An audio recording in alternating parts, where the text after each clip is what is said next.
Séquence 2, comprendre. Sujet 4, les aires protégées face au changement climatique. Partons à la découverte des aires protégées de France dont la nature est déjà impactée par le changement climatique.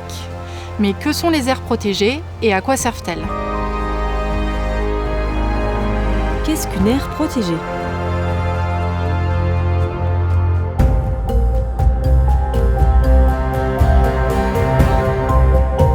Une aire protégée, c'est un territoire délimité. Il peut aller de quelques hectares, voire l'équivalent de plusieurs départements, comme dans les Outre-mer. Et ce qu'on va y trouver et ce qu'on va y protéger, ça dépend. Ça peut être des espèces, des milieux naturels, nous on appelle ça des habitats, donc c'est finalement tout ce dont une espèce a besoin pour vivre, se déplacer, se reproduire, donc l'écosystème pris dans son ensemble. Et des fois c'est même plus large que ça. Ça peut être la dynamique de formation d'un cordon dunaire, d'un estuaire, une paroi rocheuse, ou même la formation de l'humus en forêt. C'est tous ces processus naturels qu'on essaye de préserver au sein d'une aire protégée. Il y a différentes familles d'aires protégées en France. Par exemple, si je prends la famille des aires protégées dites réglementaires, vous imaginez un territoire, plusieurs propriétaires, et l'État va décider, sur un périmètre bien précis, de protéger le territoire. Donc, c'est-à-dire qu'on va interdire ou modifier le droit d'usage de certaines activités. Contrairement à ce qu'on pourrait penser, on peut faire quand même beaucoup de choses dans cette famille dite réglementaire, dans laquelle on va trouver par exemple les parcs nationaux, les réserves naturelles. L'idée c'est qu'on limite juste l'arrivée de nouvelles activités, ou en tout cas qu'on discute toujours de l'impact qu'elles pourraient avoir. Parmi les aires protégées, on va aussi retrouver celles qui sont dites dans la famille du foncier, c'est-à-dire vous avez des propriétaires qui de leur propre chef vont vouloir protéger leur espace. Donc en général, ces territoires, ils sont achetés ou possédés par des conservatoires du littoral, conservatoires d'espaces naturels, mais parfois aussi des particuliers. Et donc c'est le propriétaire qui fixe les usages qu'il va vouloir autoriser ou pas sur sa propriété. Dans la dernière catégorie des aires protégées, vous allez trouver la famille dite des aires protégées contractuelles. Dans ces espaces-là, on se met à plusieurs, acteurs publics ou privés, pour protéger un territoire. En général, ça se base plutôt sur des chartes, des bonnes pratiques, un engagement. Donc vous allez pouvoir trouver là-dedans des parcs naturels régionaux, un agriculteur qui signe un contrat Natura 2000, ou encore un propriétaire qui va vouloir s'auto-administrer, on va dire, une obligation réelle environnementale, on appelle ça une ORE, donc on s'engage soi-même vis-à-vis de la nature et de sa protection. Qui gère les aires protégées et qu'est-ce qu'il s'y fait ?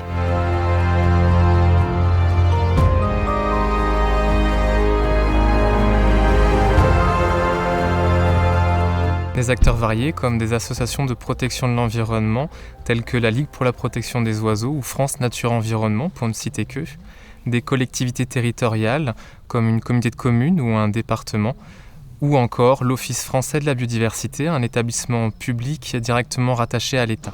Quel que soit l'organisme de gestion, communément appelé gestionnaire, les métiers et les missions des personnes qui travaillent au sein de ces aires protégées sont relativement similaires. Accompagner et conseiller les activités humaines ayant cours dans et autour des aires protégées pour qu'elles prennent en compte la nature et son fonctionnement. Autrement dit, il s'agit de concilier protection de la biodiversité et enjeux socio-économiques. Étudier la nature et les liens entre humain et nature pour mieux la comprendre et la protéger. Surveiller et faire respecter la réglementation pour éviter les dommages à la nature. Peut-être ne le saviez-vous pas, mais la police de l'environnement existe.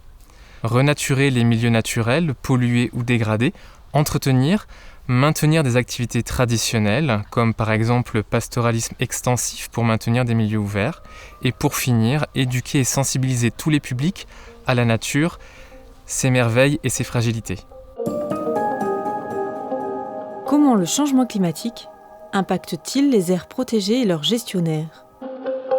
Le défi aujourd'hui pour les personnes qui travaillent dans des aires protégées, c'est de conserver leur patrimoine existant, par exemple les espèces, face au changement climatique. Comme on l'a vu dans le sujet précédent, certaines espèces aujourd'hui présentes au sein de nos aires protégées pourraient disparaître ou tout simplement migrer en dehors vers des habitats plus favorables. La difficulté, c'est que pour ces candidats au voyage, rien ne les assure qu'ils vont trouver des habitats favorables qui ne soient pas déjà dégradés, puisqu'ils sont en dehors d'une zone protégée. Et puis si on regarde sur une carte, nos aires protégées en France, c'est comme des confettis. Ils ne sont pas vraiment reliés et donc ça devient très difficile de rallier des endroits qui seraient encore protégés. Une des solutions défendues de longue date par les gestionnaires d'aires protégées est d'améliorer la connexion entre ces espaces pour faciliter le déplacement des espèces qui sont amenées à trouver de nouveaux lieux de vie sous l'effet du changement climatique. À l'image de ce que nous, humains, faisons, développer des infrastructures de transport pour relier nos villes entre elles, il s'agit pour les espaces de nature, à l'inverse, d'éviter d'urbaniser et d'homogénéiser les paysages et milieux naturels, mais de recréer et conserver, par exemple, des linéaires de haies champêtres, des cours d'eau en libre évolution, non canalisés, non enterrés, ainsi que des espaces exempts d'éclairage artificiel de nuit. Recréer ces connexions entre ces espaces de nature, protégés ou non d'ailleurs, permet de faciliter le passage et le franchissement des animaux de nos infrastructures de transport ferroviaire, routière ou de transport d'électricité. Ce que les professionnels de la nature ou écologues appellent communément connectivité, les pouvoirs publics l'ont baptisé trame verte et bleue dans le cadre de l'aménagement du territoire. Quel est le rôle des aires protégées dans l'adaptation des territoires au changement climatique ? Avec le changement climatique, les aires protégées n'ont pas seulement vocation à être des espaces de refuge pour les non-humains, elles peuvent être de véritables atouts pour les territoires. En effet, une nature préservée participe à limiter les effets néfastes du changement climatique pour l'homme. Par exemple, elles permettent de garantir une alimentation en eau de qualité malgré une diminution des quantités sous l'effet du changement climatique. Elles permettent de limiter la dégradation de la qualité de l'air lors de pics de chaleur et de préserver le potentiel évolutif de la nature, essentiel au maintien de certaines activités socio-économiques comme la pêche ou la sylviculture. En d'autres termes, il s'agit de préserver la diversité génétique du vivant. On ne s'en rend pas forcément compte, mais une aire protégée, c'est un territoire où il y a le moins d'urbanisation. Et aujourd'hui, face au changement climatique, c'est finalement des espaces qui vont servir de tampon face aux événements extrêmes. Par exemple, sur le littoral, par rapport au risque de submersion marine ou d'érosion côtière, le cordon dunaire va protéger les infrastructures, les biens, les habitations plus en retrait. Et en montagne, l'aire protégée au sommet protège des risques d'éboulement, par exemple. Si vous vivez proche ou dans une aire protégée, comme un parc, finalement, c'est un territoire où vous allez pouvoir expérimenter. Vous allez pouvoir peut-être faire les choses différemment, d'autres manières de faire de l'agriculture, de la foresterie, de vivre, d'habiter votre territoire. Et ça, c'est pas commun. Et puis surtout, c'est des territoires où vous allez pouvoir vous reconnecter à la nature, l'observer, la réapprendre d'elle. Et c'est pour ça, fondamentalement, qu'il est important de les préserver des effets du changement climatique, pour toutes ces expériences que vous pourriez un jour ne plus faire.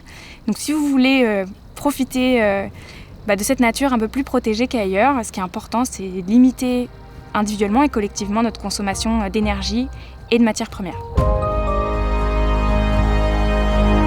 Pour conclure. Et toi, est-ce que tu vis près d'une aire protégée ? Si tu veux le savoir, tu peux aller sur le site Géoportail. Là, tu vas dans l'onglet Développement durable et tu verras si tu vis près d'une réserve, d'un parc, d'une zone Natura 2000.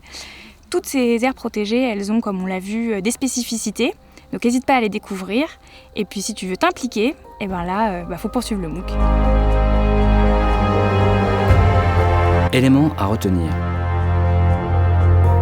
Alors, les principaux éléments à retenir sur ce sujet, c'est tout simplement ce qu'est une aire protégée, un espace délimité qui protège la nature, les 5 grandes missions d'une aire protégée qui sont accompagner, conseiller, étudier, surveiller, faire respecter la réglementation, restaurer, renaturer et pour terminer, sensibiliser, éduquer.